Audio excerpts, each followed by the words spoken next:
ನಟಿ ತ್ರಿಷಾ ಮತ್ತು ತಮಿಳುನಾಡಿನ ಮುಖ್ಯಮಂತ್ರಿ ಜೋಸೆಫ್ ವಿಜಯ್ ಅವರ ಗೆಳೆತನದ ಬಗ್ಗೆ ಅಸಭ್ಯವಾಗಿ ಮತ್ತು ವ್ಯಂಗ್ಯವಾಗಿ ಮಾತನಾಡಿದಂತಹ ತಮಿಳುನಾಡಿನ ವಿರೋಧ ಪಕ್ಷದ ನಾಯಕ ಉದಯನಿಧಿ ಸ್ಟಾಲಿನ್ ಅವರನ್ನು ಇಂದು ಆರಕ್ಷಕರು ಅವರ ಮನೆಯಲ್ಲೇ ಬಂಧಿಸಿದ್ದಾರೆ. ಉದಯನಿಧಿ ಸ್ಟಾಲಿನ್ ಅವರು ಮಾಜಿ ಮುಖ್ಯಮಂತ್ರಿ ಸ್ಟಾಲಿನ್ ಅವರ ಪುತ್ರ ಮತ್ತು ಕರುಣಾನಿಧಿಯವರ ಮೊಮ್ಮಗ ಅನ್ನುವುದನ್ನು ಕೂಡ ನಾವು ಇಲ್ಲಿ ನೆನೆಯಬಹುದಾಗಿದೆ. ತ್ರಿಷಾ ಮತ್ತು ವಿಜಯ್ ನಡುವಿನ ಸಂಬಂಧದ ಬಗ್ಗೆ ಅವಹೇಳನಕಾರಿಯಾಗಿ ಮಾತನಾಡಿದ್ದು ಕಾವೇರಿಗೆ ಸಂಬಂಧಪಟ್ಟಂತೆ ನಡೆಯುತ್ತಿದ್ದ ಮೆರವಣಿಗೆಯ ಸಂದರ್ಭದಲ್ಲಿ.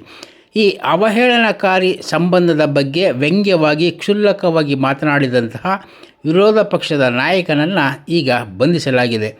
ಈ ಹಿಂದೆ ಜಯಲಲಿತಾ ಮುಖ್ಯಮಂತ್ರಿಯಾಗಿದ್ದಾಗ ಕರುಣಾನಿಧಿಯವರನ್ನು ಅವರ ಮನೆಯಲ್ಲೇ ಬಂಧಿಸಿದ್ದಂತಹ ಪ್ರಕರಣವನ್ನು ಕೂಡ ಇಲ್ಲಿ ನೆನೆಯಬಹುದಾಗಿದ್ದು, ನಟಿ ಮತ್ತು ಮುಖ್ಯಮಂತ್ರಿಯ ನಡುವೆ ಇರುವಂತಹ ಸಂಬಂಧವನ್ನು ಕ್ಷುಲ್ಲಕವಾಗಿ ಅಸಭ್ಯವಾಗಿ ವ್ಯಂಗ್ಯವಾಗಿ ಮಾತನಾಡೋದಕ್ಕೆ ಈ ಪ್ರತಿಫಲವನ್ನು ವಿರೋಧ ಪಕ್ಷದ ನಾಯಕ ಉದಯನಿಧಿ ಸ್ಟಾಲಿನ್ ಅವರು ಅನುಭವಿಸಬೇಕಾಗ್ತಾ ಇದೆ.